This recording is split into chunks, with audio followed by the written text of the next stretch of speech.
ဒီညနေကတော့ဝက်သားနဲ့ပုံရင်ချက်လေးဖြစ်ပါတယ်ဝက်သားလေးကိုရတာနဲ့ထားပြီးတော့ကြက်သွန်ဖြူနေချင်းထောင်းမယ်ခင်းချင်းသီးပပလီထားပါမယ်စီပူလာရင်တော့ဝက်သားလေးတွေကိုထည့်ပေးပါမယ်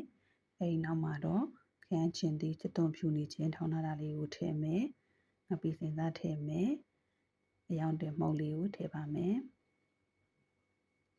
အဲဒီနောက်မှာတော့ဝက်သားလေးတွေကိုရေမထည့်ဘဲနဲ့သူ့ရဲ့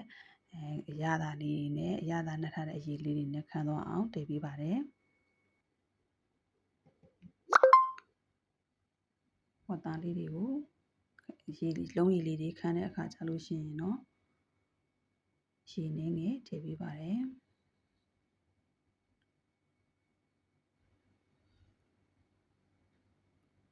အဲဒီနောက်မှာတော့ဝက်သားလေးတွေကိုကြည်အောင်လို့အရသာလေးဝင်အောင်လို့ဖုံးပေးထားပါတယ်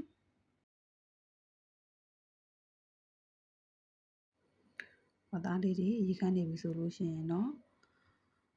ပုံရင်ကြီးဖောက်ထည့်ပါမယ်ဝက်သားဟင်းတွေကိုပုံရင်ကြီးလေးတွေဖောက်ထည့်ပြီးတော့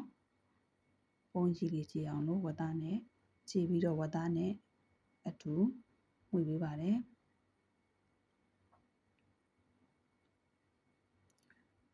ပုံရင်ကြီးလေးကြည်ပြီဆိုလို့ရှိရင်တော့ရေနည်းငယ်ထည့်ထည့်ပါတယ်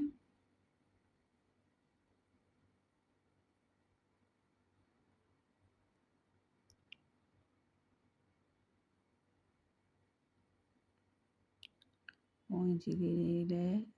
ကြည်ပြီးဝက်သားလေးတွေလည်းအရသာလေးတွေဝင်ပြီဆိုလို့ရှိရင်တော့ပုံရင်ကြီးဝက်သားလေးတွေကိုအိုးလေးအဖုံးပေးထားပါအောင်မယ်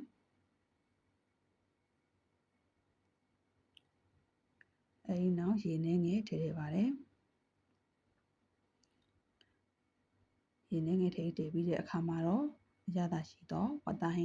သားပုံရင်ကြီးဟင်းလေးတစ်ခွက်ရပါပြီကျေးဇူးတင်ပါတယ်